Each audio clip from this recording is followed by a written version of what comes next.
Hey everyone, it's Tracy, and today I'm going to do a short video about ground manners and why it's important for your horse to have manners when you and they are both on the ground, both for your safety and how it works with moving forward, whether it's when you're on the ground or riding, and all the tricks and some techniques that I can show you that will help as you progress in your horsemanship.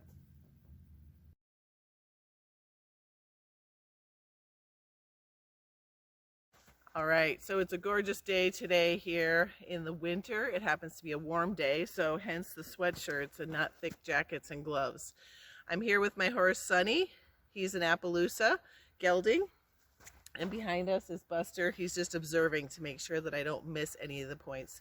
We're going to be talking today about groundwork and ground manners. So what that is manners and communication while we're on the ground. It's super important because leading into other things, once you're on their back, you need to be able to communicate. We're going to be using the pressure and release method. So apply a little pressure, as little as possible, and release that pressure when they do what you ask them to do immediately, if you can, but also as gently as possible, because they're going to be learning valuable things from you and they're your teammate. We don't want to have them be fearful, and we don't want them to misunderstand, because where they're learning is the release of that pressure.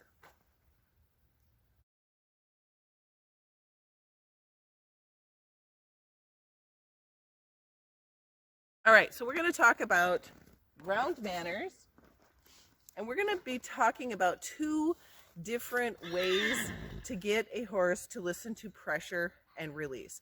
The first one, I'm going to show you a little demonstration using the halter. So what we're doing is we're using a rope halter, first of all. I like the rope halter because it's a little more direct.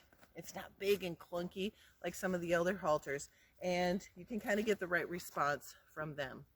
We're going to work on showing him when I apply pressure, he'll do what I ask, and then I immediately release that pressure. Not in a jerky way, but he'll start to understand. One of the things that I want to work on, their pole, is this spot, is this spot right between their ears. Kind of a soft spot, and their head leads their body. So I'm going to tell him to lower his head. A couple of reasons. I don't want it way up here, because if he moves his head and he bonks me in the face, that's going to hurt. And when we halter, we want it to be easier. Lower your head, turn towards me. It makes it so much easier for me, and it communicates that he's doing the right thing.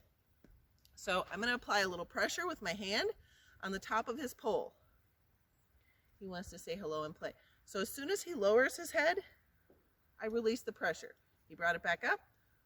I want him to lower it. So I'm going to apply a little pressure again. Boom. He did it. Good boy. Good boy. So another way we can do that is by applying pressure to the rope. We're going to get him to lower his head by pulling gently at first. He's not understanding. There. As soon as he moved his head in a downward movement, I released. So that's getting him to understand pressure. If I do this thing that she's asking, maybe it'll take a couple of tries to get him to understand, but he does it. So we're communicating. Another reason why this particular pressure and release is important is for tying. I want to be able to tie Sunny up, and if he pulls back on the rope, we'll pretend I'm the post for a second. I'm the post, and he pulls back to make it tight. That's the wrong thing to do. But as soon as he takes a step forward and releases that pressure, oh, that's the right thing. I'm supposed to stand here. So in order to get your horse to safely tie and stand, those are some of the pressure and release systems that you want them to learn.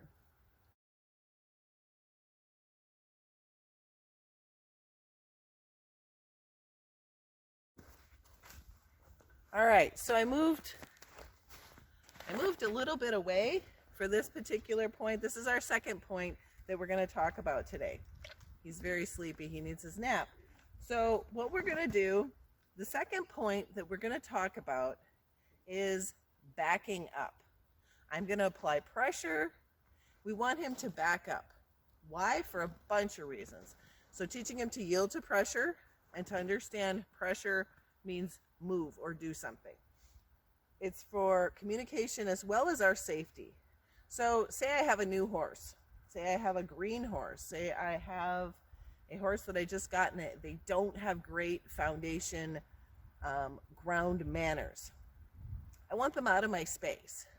If they start crowding into my space, these big hooves, big head, 1,200-ish pounds in my space, I'm not going to want that. So I want them to back up.